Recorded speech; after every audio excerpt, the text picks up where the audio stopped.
Welcome to Beer Genius Cooking Show, Take 2. I have my resident chef, Jeffrey Ward. Good evening. How's it going? Going great. What are you making for us today? Today, just kind of simple. We are doing a beer marinated, and for the specific purpose of this one, pork goes really well with apple. So I went with woodchuck, apple cider, it's Granny Smith. Nothing too fancy about it. This is an interesting take. Now, what made you decide? What was the inspiration for this? Classic pairing, pork and apples. A lot of chutneys are served with pork, so kind of went with a. So you're thinking idea. like swine on the table with like an apple in his mouth.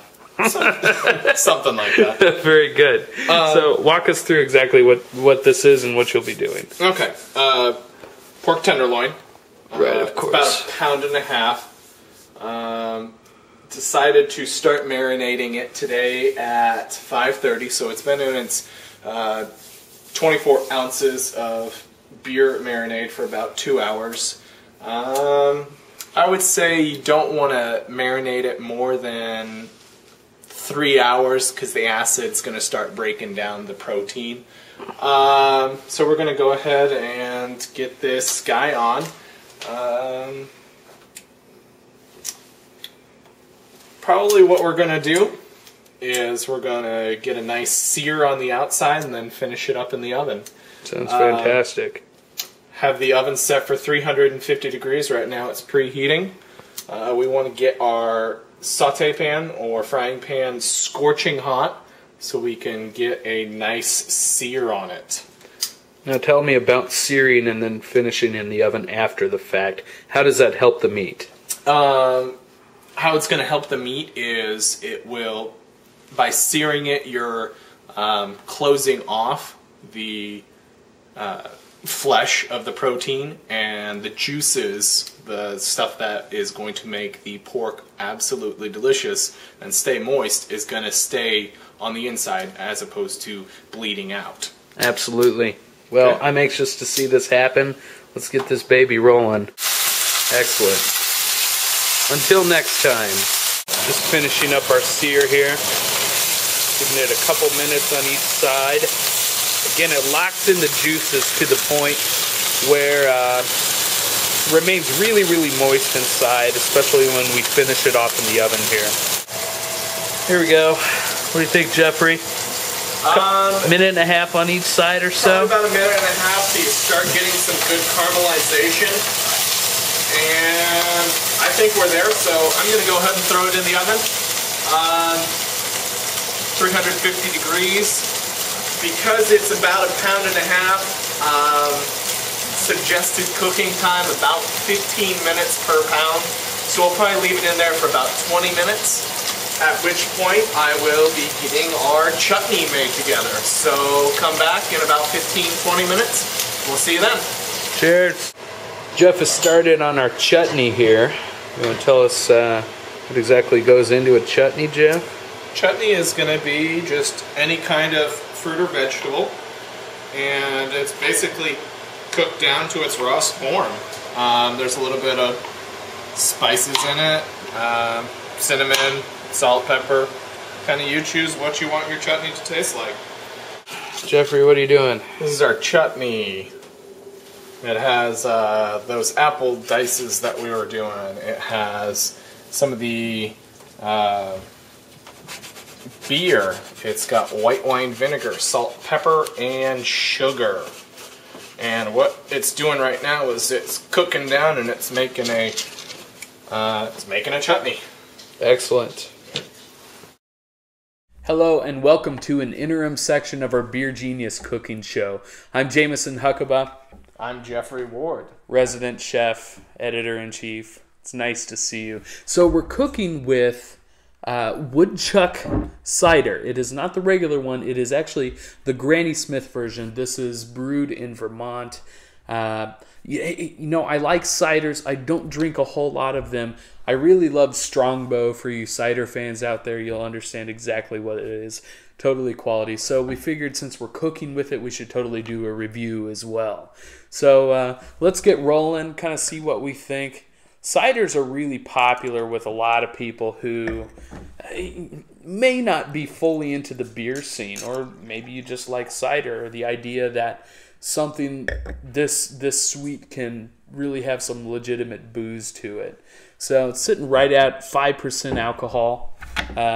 Again, this is the Granny Apple version, so you're going to get a tartness typically that you don't do with the normal. So nice clarity to it. It almost looks like a Sauvignon Blanc. Yeah. And maybe that helps that it's in a wine glass. Yes. It's throwing off my illusion, too.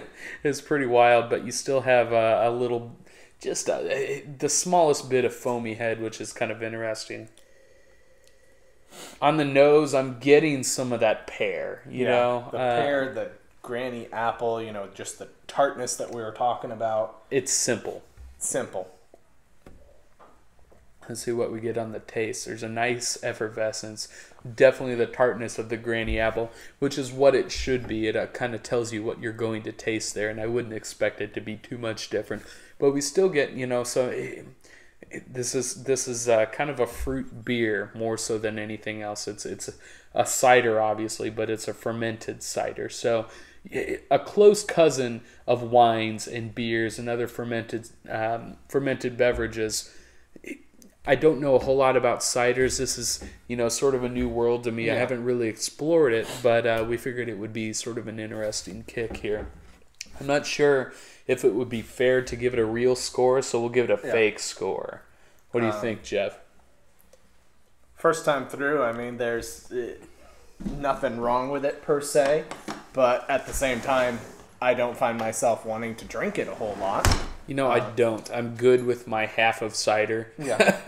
It's probably better served to cook with. Yeah. You know? Oh, totally. So, I mean, if we were to give it a BeerGenius score, I'd say 65 to 70. Once again, it's not because it's because it's I just don't prefer ciders. It's pleasantly sweet, which I really like. Most of your ciders are maybe too sweet for me. This one has a nice tartness, a nice acidity to it. I think that is going to go really well with our pork dish, dreamed up by this guy here. So it's nice to have that, most definitely.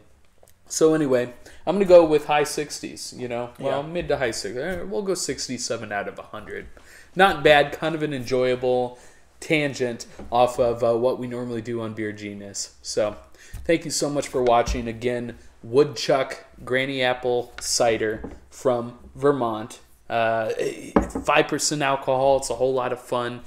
You non-beer drinkers that, you know, may occasionally stumble across our website, give it a shot, see what you think. Thanks again. Cheers.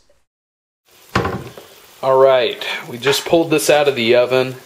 It's sitting right at, well, almost 155 here, and we're going to leave it there, actually. So the recent trend has been to not completely cook your pork through, and it is so much more enjoyable that way.